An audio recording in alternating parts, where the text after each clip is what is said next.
by a cell phone. Ultimately, the critical infrastructure rely almost in the space industry. However, we're talking about the new frontier, the $1.8 trillion economy before 2040.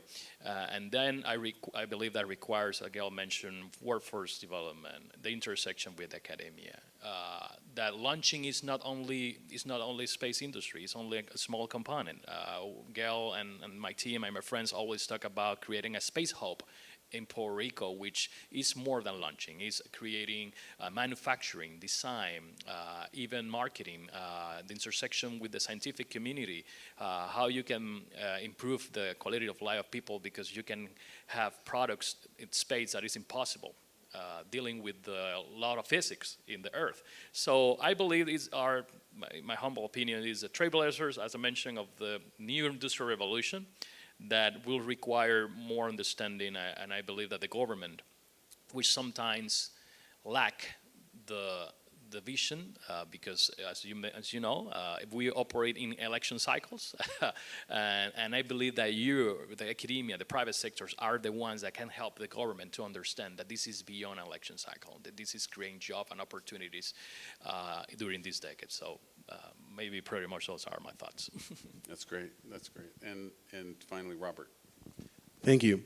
Yes, those were some amazing comments, and I'll bring it from the perspective, for example, in Ecuador and the rest of Latin America, what it means for people over there to think about not only becoming an entrepreneur, but thinking about space and how do they integrate that into their daily lives. And what's interesting is that as we talk about the competitiveness, about the economic development, is how do we use those technologies for our daily lives?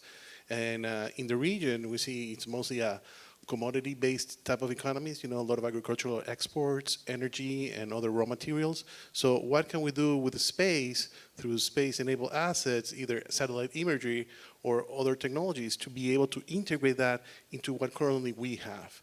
So in the case of Ecuador, for example, bananas, fresh flowers, cocoa, coffee, shrimp are some of the main exports.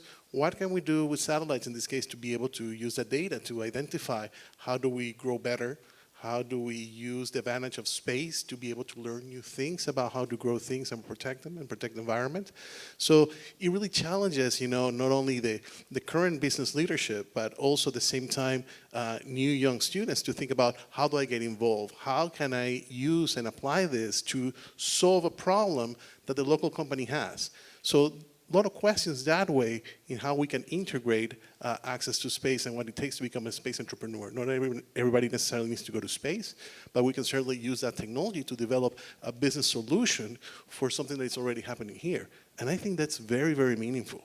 And when you'll see from the current companies that are coming up, they have that focus, either environmental, focus on agriculture, communications, and that's a very interesting and impactful thing that can happen for these countries because not everybody has the same level of regulatory advancement, or the same level of economy like in the United States. So they'll have to try to focus and adjust to what they have in their current environment. And I think that's important. Thank you. Thank you, Robert. Go ahead. Yeah, may I add? Great point. And Robert, you brought up the data, that a lot of these very sophisticated areas are very data dependent. And so managing that data, and this is where the critical intelligent infrastructure comes in, and the security around it. So if you're a space entrepreneur, and these are life critical products that you're making, you have to be really conscientious too about the security of where all that data is going and who are the partners that are touching that data. So just wanted to add that. Thank you, Robert. Thanks, Gail. And so, Robert, I've known Robert for a long time, and he's one of the greatest advocates in Ecuador for space, for STEM, for workforce readiness. Robert, talk a little bit more about your experience working with the government, because I know you spent a lot of time with the ministers and the military representatives and so forth. Tell us a little bit about that and kind of what lessons learned maybe for other folks that might be looking to work with their governments. Joel mentioned something interesting about thinking about the government in terms of election cycles. And that's a huge challenge because sometimes government officials come with this agenda. It's like, I need to do this because my boss has this a priority for the next 2 or 3 years, and I don't have time to handle any new information, any new proposals. It's just very focused. And that's very difficult when the entrepreneurs or the private sector or other companies from other parts of of other countries, want to come to a different environment and propose new things. How do you engage in that dialogue when the current leadership sometimes is not savvy in the topic? And you have to educate them, and you have to overcome objections and overcome their priorities, because just before we were talking about with some people here from Puerto Rico, and we have the same questions. It's like, we have priorities about fixing the holes on the street, and health problems, and balancing the budget. We don't have no time for space. But the question and the conclusion we have is, if we need to grow the economy, we need to invest and develop time to new industries that can definitely provide that exponential growth, to provide the resources, so not only that we can patch the streets, but definitely find solutions to all the big problems that we have. And so in that case, a space is like the perfect environment for us to propel us to grow with that. And I think it really is quite a challenge to educate folks about space, because sometimes the conversation goes, no, that's far away, or that's something that NASA does, but it doesn't relate to us. It's like, how do we empower people to think that they can also be involved and they can play a role in this new global space economy? And I think that's a effort worth pursuing, but it definitely takes a lot of time to talk to people, especially in Latin American countries where government officials change very often, every 6 months sometimes. So you have to rinse and repeat until you get that level of commitment. Well, keep working at it, Robert. I know we're going to see great things coming out of Ecuador, as we have been. So, Gail, you really have a great understanding of the government's role in economic development. Can you explain this dynamic and how space entrepreneurship can be supported, particularly in what you're doing with 5G? Sure. So the 5G zone is really about the critical intelligent infrastructure and designing it specifically to the needs of the industry, which again has to be customized to the applications. It has to be very secure. It has to have redundancy in the oversight and very high compliance. And so that's an important thing as you're developing new products, or you're developing something that is a space related asset. You have to make sure that your infrastructure is matching what is the national and the global standards. And in fact, Steve and I were talking earlier about, what happens if there isn't a global standard around how spaceports are developed and how the compliance within those is managed, and we start to have point-to-point logistics. What happens if you launch something from a place that has low standards and you land in a place with high standards? There's potential for challenges with that. And so this is going to be an evolving arena, and I think it's really important, though, not to dismiss those really important details as we're at the beginning of the process, because that's going to have a big impact in the long run. Great. And Joel, you have a unique position, heading up a port authority. So you view space as in the way that you might view, air travel or sea travel, right? So you see just a spaceport is just another kind of spaceport to getting to a certain kind of destination or traveling in a certain kind of medium. So talk about, if you could, how a little bit about the spaceport that you're developing here in Puerto Rico, and why the Puerto Rican government has been willing to embrace this project. Absolutely. And the first thing I want to say that in order to develop like a spaceport, or something that many people doesn't understand or doesn't believe the potential of the economic growth that can create in your region, is the first thing. So I can share, if you are in your country or in your community, you want to do something similar, first you need to be able to tolerate criticism. Maybe this thing sounds funny, but I remember when we decided to go to this endeavor, some media news outlet and radio talk show called me the Rocket Man, and precisely why you're saying we have problems in the street, we are some issues with the health system, why we want to somehow invest in space. So sometimes these people are so detached from the needs, and I believe it's all the contrary.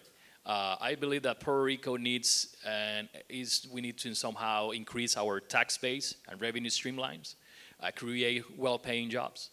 in order to have sufficient funds to tackle those and address those needs in the community. And that's why we were developing a new niche in the maritime industry in Puerto Rico. And also we identified an airport, an asset that was completely underutilized.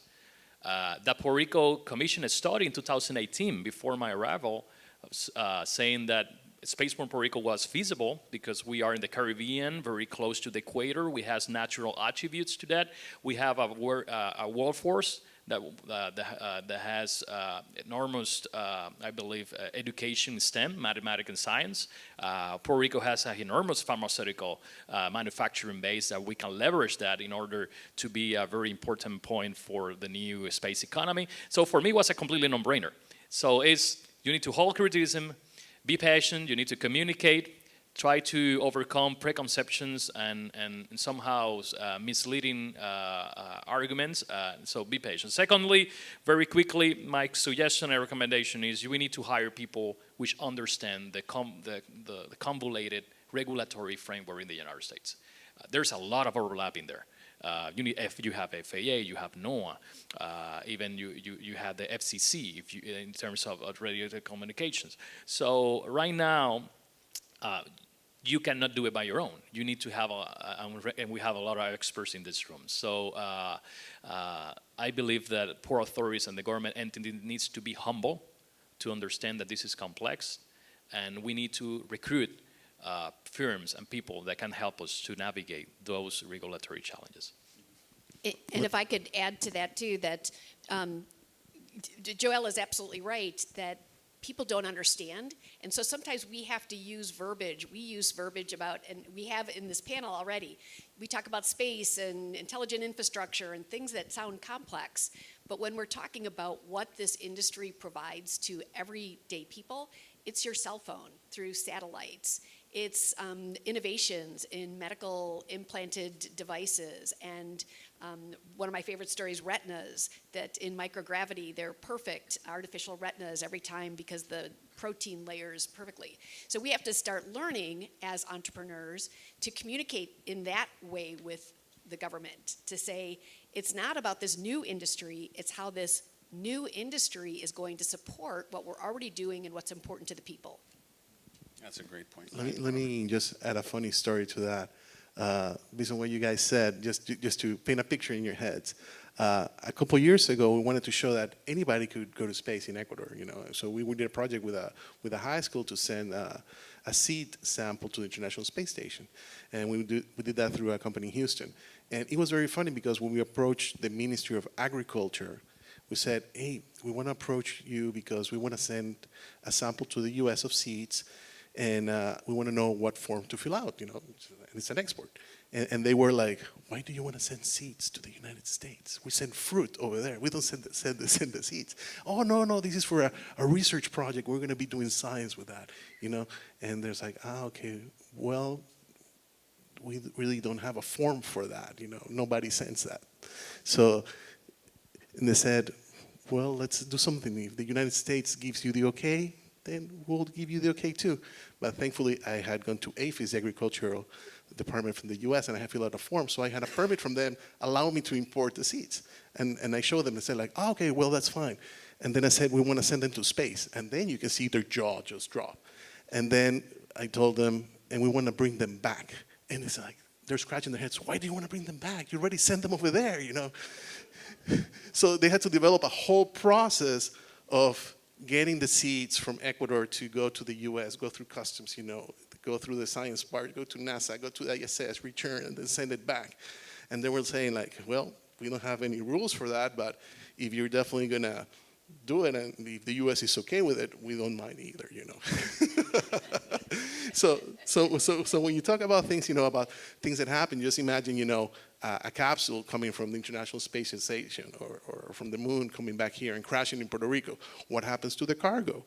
If it's carrying, live organs or other type of science, can you allow it to go inside and use it in a hospital? Or if they want to export it again and send it to another country? That's a lot of questions thinking about the regulatory process that you have to include and think about things. So it's interesting that space just doesn't touch just your area. It just really involves every aspect of government agencies in a way. So we really need to be really aware of all those opportunities. Thank you.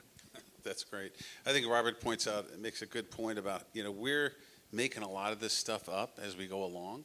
And that's what makes it exciting, right? So there's so much new in this domain.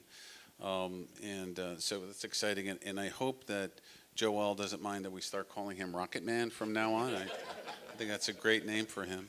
So we do want questions from you guys. So, if anyone has been thinking about something right now, and I see a hand right there, why don't you go ahead and shout it out? Question for Joel. What do you see as the path forward for spaceport in Puerto Rico? What does that look like in the future? What's the roadmap next 18 months or so? That's a good question. Thank you. Well, now we are in the process in getting the launch site license at the FAA. Now what is taking a lot of time is the environmental assessment. So there's two words that I'm afraid in life is mother-in-law, and the second is NEPA. So we are in the NEPA process, which is going to take, I believe, like 6-7 additional months. So according to a timeline of the company that we hire for that, according to our internal meetings, I believe that 2025 can be the year where we can do the formal filing, because this is how it works. The FAA has a pre-application process where everything happens there, because they have a statute that says they need to answer your license application 180 days.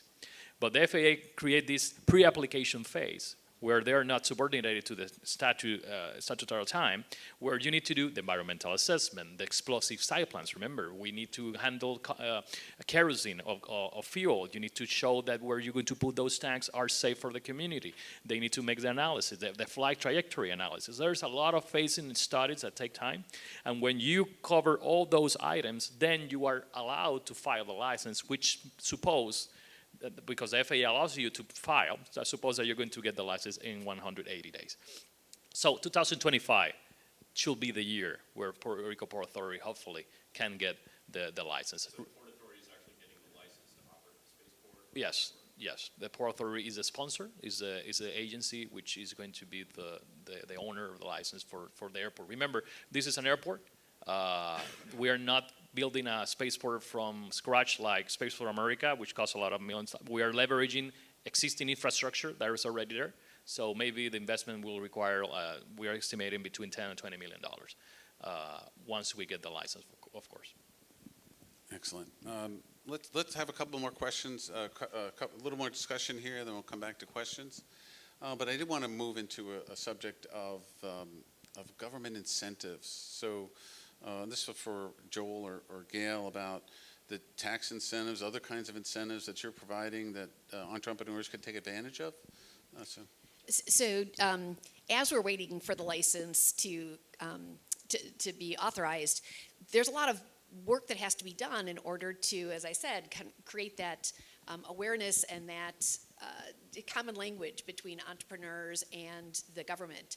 And one example of that is, as we started looking at the various statutes, we found, for example, a lot of companies, what incentivizes them to do things that are very high risk activities, like space research, is a research and development tax credit on the island of Puerto Rico.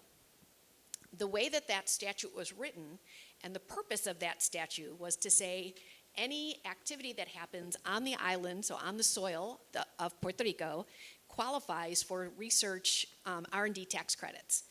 However, and it was written that way because you don't want a multinational company, for example, to do some of their research here and related research somewhere else and be able to get tax credits for all of it. So you want to make sure that it's very specific to what's happening on the island. A caveat to that, though, is if you launch an experiment from Puerto Rico and it re-enters into Puerto Rico, only the things that happen on the soil in Puerto Rico qualify for the R&D tax credits. What happens at the International Space Station or the rocket launch, none of that qualifies for the R&D tax credits. And so we believe that this is a great example of where, through communication, just through a tweak of the verbiage, because it probably wasn't intended to eliminate R&D tax credits to companies like pharmaceutical companies that might be interested in doing that, but it it's the collateral damage of the way the language was written. And there's a couple of other examples. I think Jose talks about, a lot of states that do a lot of space activities, they have caps on liability because, again, we're talking about massive amounts of capital. And so you want to make sure that you are, as a government, you're recognizing the limitations in liability so that I'll use the Boca Chica launch.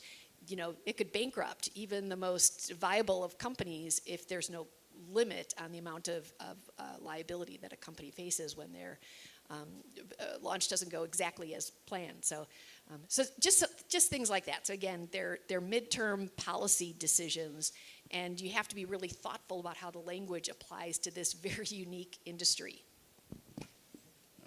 Joel, did you want to add anything to that? Yes, as Gail mentioned, the tax incentives are a great and powerful instrument of the government to try to stimulate an activity. And Puerto Rico has this Act 60, which is very well known, that basically is complex, but you can say 4% tax.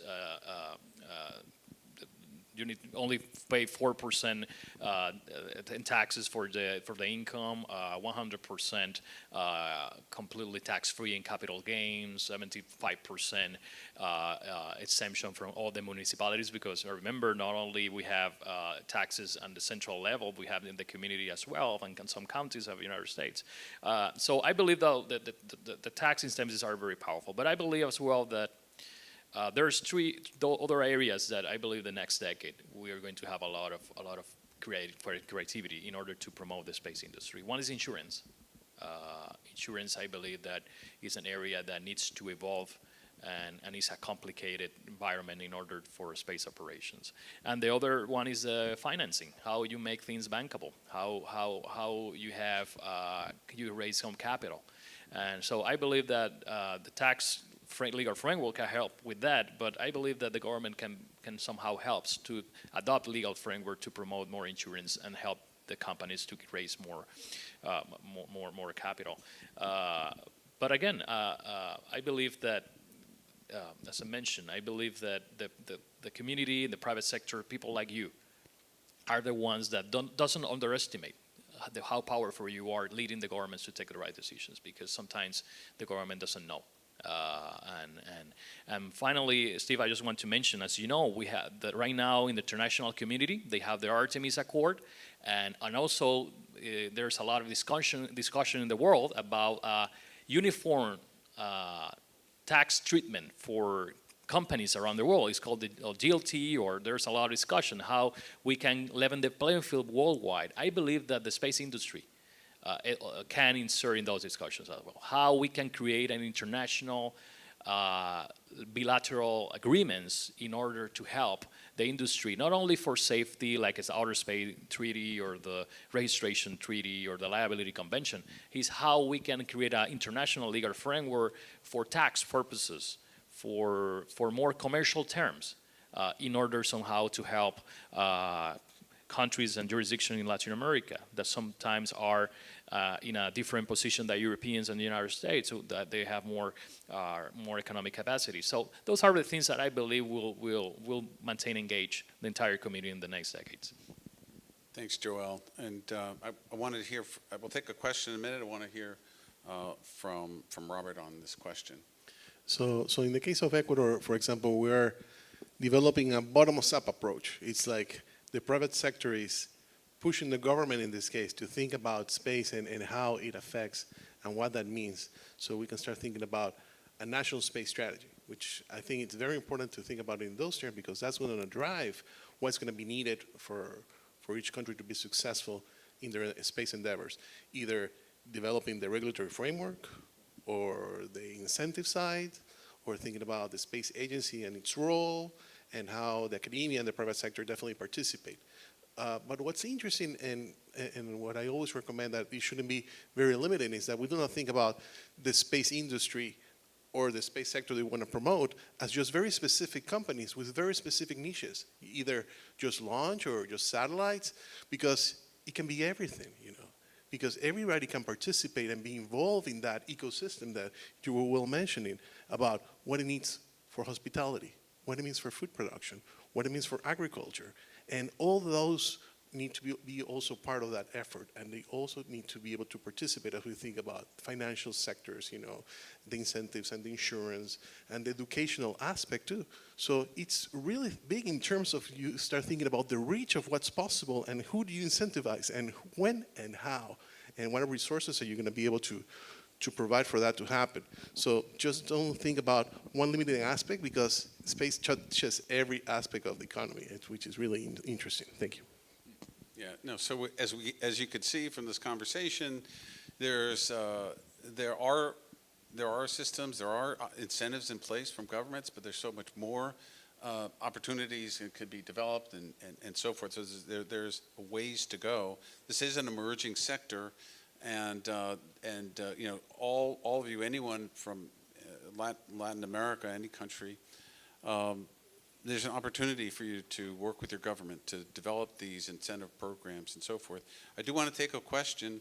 Steve, could I just add one thing first? So when you talk about incentives, it's not always, the perception is when it's a major corporation and they're asking for government money, that somehow that's like, why should we give it to this corporation that's profiting from this? But it's really about venture capital, or the capital that runs these companies is all about risk, the risk ratio. And so what governments can do is just lower that risk ratio. And again, it goes back to where I'm saying this is a very high burn rate in this industry. And so you need incentives from the government, not to incentivize profit making, but to reduce the risk so that that money doesn't go somewhere else and you have opportunity cost. Great. Great, Gail. I want to take, gentleman with his hand up right there. So, about 2 weeks ago, I was in London, and the London financial sector section is actually very interesting in space debris recovery. And they have put together a concept called space debris recovery insurance bonds, SPADBIs. And they've raised about £3 billion of private sector support for this. And the long-term goal, basically, is that any launch takes place with a bond on the payload, such that it is set to be brought down in a responsible manner. The next step they're looking at is getting G7 and G20 processes to get government aligned with this idea. Anyway, I just tossed that out. I'm not sure if you're looking at any kind of space debris issue. Well, I'll just, I think folks recognize that space debris is an existential concern in orbit. The more we allow the debris, particles, and objects to proliferate, the more dangerous that environment becomes, and we're already seeing that. So, and certainly that is an opportunity for entrepreneurs. Companies like Astroscale, they start as small startups. They have an idea for how to begin collecting debris, but that also works through policy. But you're right. We need the garbage collectors, right? So that's a great opportunity for entrepreneurs. And it's not. And there should be 20 Astroscales out there ready to sort of sweep the skies. I'm sorry. Did you guys want to add anything to that? I mean. No, I just want to add that it's incredible because one of the threats that we're experiencing right now in LEO or even in high orbits is the quantity of debris that can jeopardize the important segments in the economy. And I'm sure that if you follow the news outlets, you can see incidents that are right now we're experiencing with that. So it's impossible to talk about $2 trillion economy without addressing that issue, because it will be a limitation factor. So you mentioned United Kingdom. They're trying to be creative in how you can support. I believe that NASA has some grants and competitions in order to promote innovation in the academia to see how you come up with a feasible solution. But yes, debris will be a very important segment, mostly in the LEO. Everybody wants to be there, and the spaces there's some capacity constraints right now, and so great, excellent comment. So this goes along also with the idea of what can governments do, and it's to establish grant programs for things like, so if NASA creates or the UK government creates these programs and a company has to scale up in order to be able to address the magnitude of the issue, they may not have the capital to do that, but they've got this contract in their hand that's worth cash. And so governments can help by providing bridge loans for entities to be able to bring their contract in and say, I've got this $1 million contract, and they say, okay, and you need, 500,000 in supplies, so we'll give you a loan for that has zero interest or minimal interest. And so that's another way to incentivize those kinds of, you can incentivize activities as much as you can incentivize new company development. That's great. That's a great additional point. I want to call on actually the woman in pink. Did you have your hand up? Did you want to? I had a question. We've been speaking about the logistics and the part of financing, and I was wondering about agreements or accords regarding intellectual property that might become an issue for international procedures that happen within this specific industry. What's happening on that arena, if anything at all? That sounds like that's a you question, Steve. I'll take a jab at that. Yeah, go ahead. So there's some very important set of rules, for example, for a U.S. company, if they want to do business internationally. So for example, you have ITA regulation.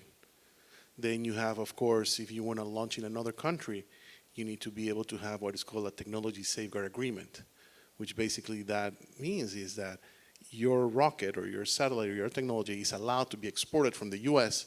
to be used at another launch site. And that's a very critical component for U.S. companies to be able to have if they're going to be able to operate.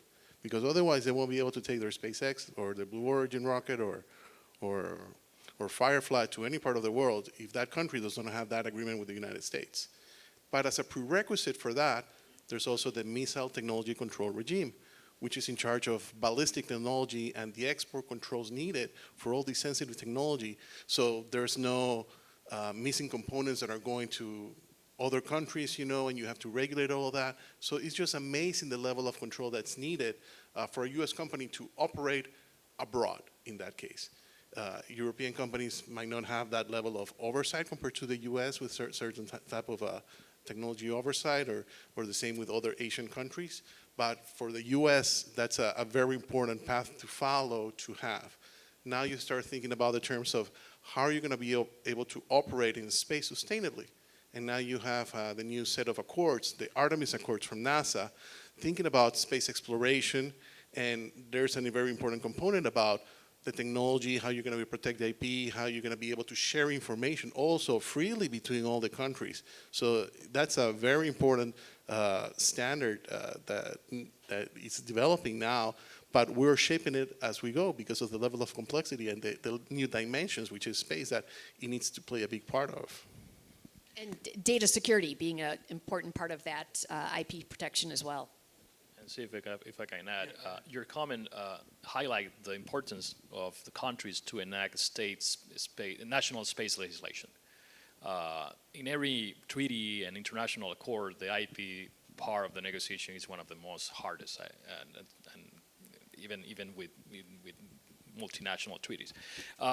So I believe that if one of the considerations to launch in China is precisely that one of the things that will discourage to do that is precisely their IP legal treatment and the information that the companies needs to surrender linkage to the government. So I want to only underscore the importance of the national state space legislation, because the countries can be, now we're talking about commercialization of space, the countries needs to compete for small quantity of launchings, and you need to offer some protections in order to get the business to your country. So maybe you are not the country that procure or make the launch, but you can be the place. And the same is happening with the maritime industry, with the flag of convenience regime. You need to, according to your own legislation, you need to make your place someplace compelling to the private industry to make the launchings, and IP, of course, is one of the guarantees that you should provide. Any other questions right now? Any other questions? Okay. So I have another comment. So Indeed. To go back to and talking about the IP, one of the challenges for this industry is a lot of IP regulatory structures are focused on startups. And there's this perception that larger corporations can do that for themselves, or that that's part of their responsibility. But in the space industry, every company is a startup, because this is really a new area. And so even major corporations, you can have a corporation valued at over, billions of dollars, and they're still a startup, because everything they're doing is very risky. They're inventing it, as Steve said, kind of making it up as they go along. And so it's really important to think about that, to think these are all startup companies regardless of the size. And so they all need a different level of advocacy to help in developing some of those IP strategies that are important not just to them personally, but for national security and for global cooperative accords and all of those different elements. Right, and you bring up a good point, Gail, in that, it's one thing about investing in a startup that is going to create a demonstration vehicle that might be relatively inexpensive, but you realize in order for that to be a real going interest, they've got to scale up massively, which could be in the hundreds of millions of dollars, and then getting those kinds of investments gets to be very, very challenging. I had a question in the front row here I wanted to. Yeah, no, so, thank you. I agree with a lot of the stuff that you guys are saying about the space industry being very capital intensive, requires a lot of money upfront. I'm curious to hear, you mentioned in-space bioresearch as one of the other related space economies. I'd like to hear, specifically in Puerto Rico, with the infrastructure that we have, what other space-related or space-adjacent economies are, we can bring in to the island in the future space, for a future space economy. And actually, that's a perfect question to sort of get into this conversation about ecosystem building, because, how does this all sort of come together for the island of Puerto Rico in particular, and then what lessons does that have for other regions of Latin America? So I always kind of start with the top three, which is logistics, aerospace, and pharmaceutical or medical device. And again, beyond pharmaceutical, it's medical device and how metals would act differently, or they harden differently when you put them into space, and understanding that in medical devices that are implanted into bodies, becomes really personal for people. But I used the example earlier about layering of retinas. That artificial retinas are made through layers of protein, and on Earth they're maybe 25% viable when they're manufactured, because the layering based on gravity is inconsistent. But when they're manufactured in space in microgravity, they're perfect every time, because the layering is perfect. Well, there's a lot of other products that rely on layering, like chips.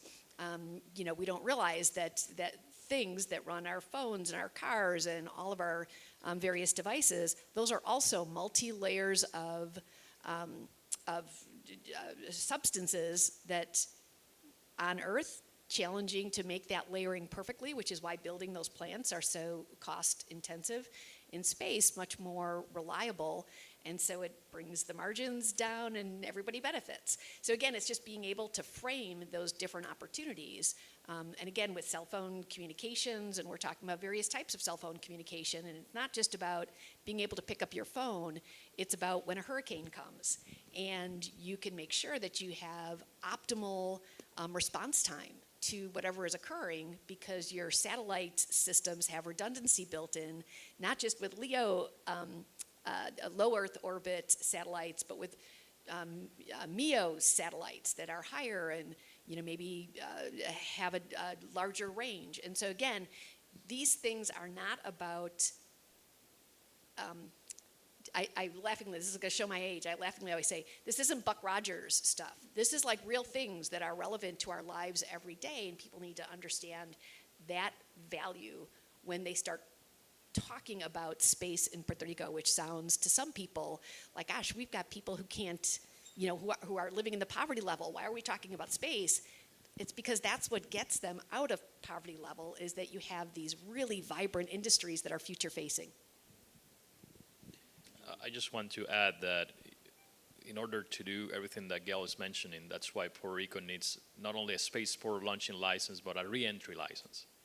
And we are in the process to spend a couple of $100,000 to somehow start the process for the re-entry, because we see the spaceport as an economic tool. Even if you don't have launching in the next 4 or 5 years, it will send a message to the world that Puerto Rico is serious about space. Second, has a tourism component. The kids love rockets and dinosaurs, so the kids are the greatest, I believe, advocates for the space industry. And so about ecosystem can create other revenue streams. But imagine a pharmaceutical company that maybe the launch is in Cape Kennedy, but the payload arrives in Puerto Rico, and we have a payload facility in Ceiba. And we have a company that use that payload and somehow mirror the manufacturing or analysis, everything. So I believe that we should put Puerto Rico not only for launching license, horizontal or vertical, but through re-entry to maximize and to create other economic ecosystems. And to maximize the industry already here is the One thing that I wanted to add to that is, as you start thinking about, for example, tourism plays a very important role. People that want to get ready, out of this world experiences, where do they go to train and practice? And then you have education. And the good thing is that you guys are bilingual, English and Spanish. And then just below you, you have 650 million Latin Americans right there. That's a perfect market for education right there that you can take a lead. So the opportunities are there. It's just thinking about that with that entrepreneurship, how to make the connection for that.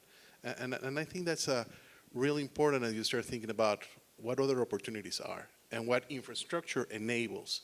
Because once you have this infrastructure in place, enables you to start thinking about new things that haven't been invented yet and make new connections. So for example, Amazon, just because we had the postal service, we had internet access, we had computers, that system was able to start.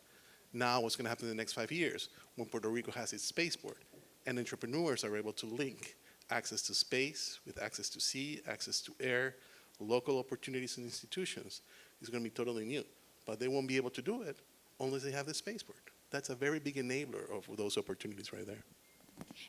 And one of the other things too, and several of you have seen, I've got a slide that I sometimes talk about with this. When you have a very manufacturing dependent economy, and your purpose of that, and you're not doing R&D, you're just doing the production side of manufacturing, what ends up happening in a global economy is that it's all margin driven. And so you keep driving, the goal is to drive the cost of producing those goods down. And so the way that generally that's accomplished is either by lowering wages or by providing incentives in governments. And so how do you get to the other side of kind of what we call the value chain? And that's with research and development. And that's why the space industry is so important, even to the existing very important bioscience industry on the island of Puerto Rico, because we have to pull them to that other side of the value chain so that they're doing the research and development that keeps their new products fresh and relevant and at a place where they're not margin dependent. They're efficiency and innovation dependent. And so that's a really important thing for Puerto Rico's future.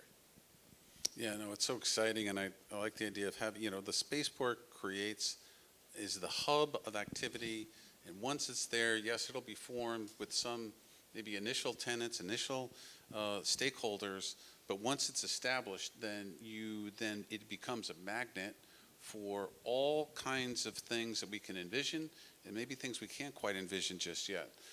So it's going to be an exciting future for Puerto Rico.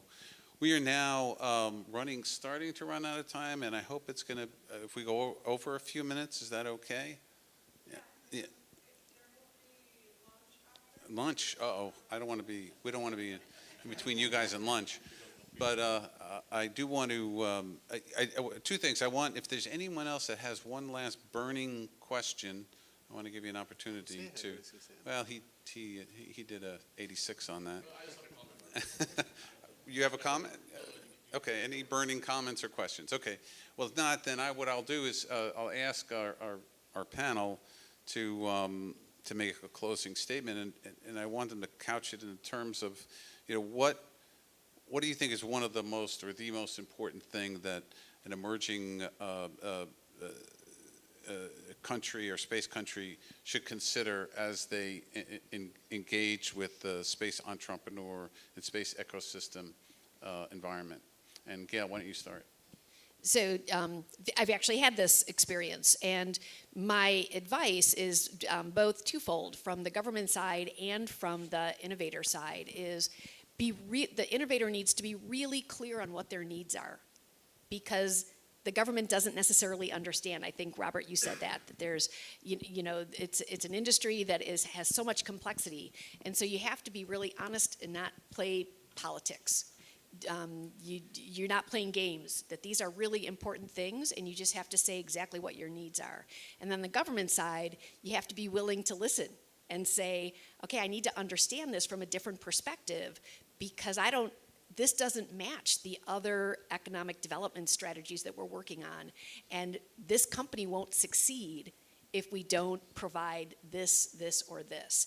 And that's a really important, that communication on a very candid level has to occur.